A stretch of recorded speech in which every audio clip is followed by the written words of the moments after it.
Assalamualaikum warahmatullahi wabarakatuh.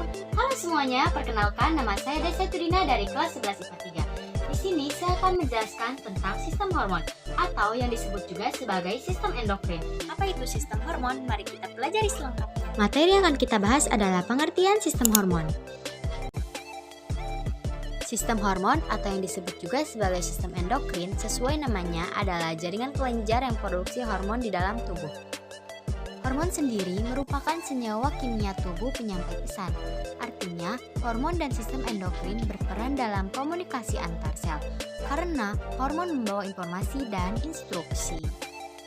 Selanjutnya kita akan membahas tentang kelenjar penghasil hormon.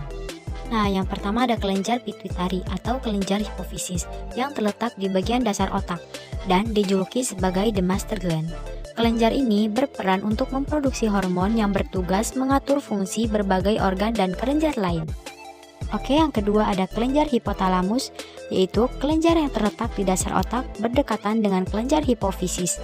Nah, kelenjar ini itu berfungsi untuk memberikan instruksi kepada kelenjar hipofisis kapan harus melepas hormon yang diproduksinya. Yang ketiga ada kelenjar adrenal.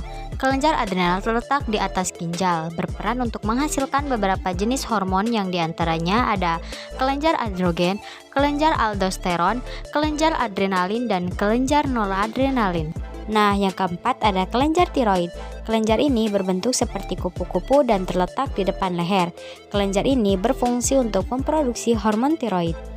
Yang kelima ada kelenjar paratiroid. Kelenjar ini terletak di dekat kelenjar tiroid dan berfungsi untuk memproduksi hormon paratiroid. Selanjutnya ada kelenjar timus. Kelenjar ini terletak di belakang tulang dada dan kelenjar ini bertugas untuk memproduksi sel darah putih yang disebut limfosit T. Yang ketujuh ada kelenjar pineal. Kelenjar ini memiliki bentuk menyerupai kacang dan terletak di bagian tengah otak. Kelenjar ini bertugas untuk memproduksi hormon melatonin. Yang kedelapan ada pankreas. Pankreas memiliki dua peran utama, yaitu menghasilkan enzim yang membantu tubuh mencerna makanan serta memproduksi hormon insulin dan glukosa yang bertumbuh dan mengendalikan kadar gula darah. Oke, ini yang terakhir ada organ reproduksi. Nah, pria dan wanita masing-masing menghasilkan hormon yang berbeda-beda. Salah satu kelenjar pada organ reproduksi wanita adalah ovum, dan salah satu kelenjar pada organ reproduksi pria adalah testis. Oke, selanjutnya kita akan membahas materi terakhir. Kelenjar pineal memiliki bentuk yang menyerupai kacang dan berukuran kecil. Walaupun ukurannya kecil, kelenjar ini memiliki fungsi yang besar dalam kehidupan manusia. Berbagai fungsi kelenjar pineal yaitu menghasilkan hormon melatonin yang berperan penting dalam mengatur pola tidur.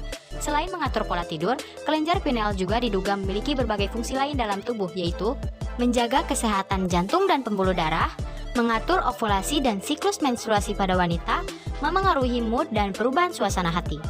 Selanjutnya, dampak terganggunya fungsi kelenjar pineal apabila fungsi kelenjar pineal di otak mengalami gangguan dan tidak mampu menghasilkan hormon melatonin dalam jumlah yang cukup. Maka seseorang akan mengalami resiko untuk terkena pertama, gangguan tidur, kedua, depresi, ketiga, kanker, keempat, penyakit degeneratif pada otak, dan kelima adalah gangguan kesuburan pada wanita. Mungkin hanya itu yang dapat saya sampaikan. Kurang lebihnya mohon maaf. Wassalamualaikum warahmatullahi wabarakatuh.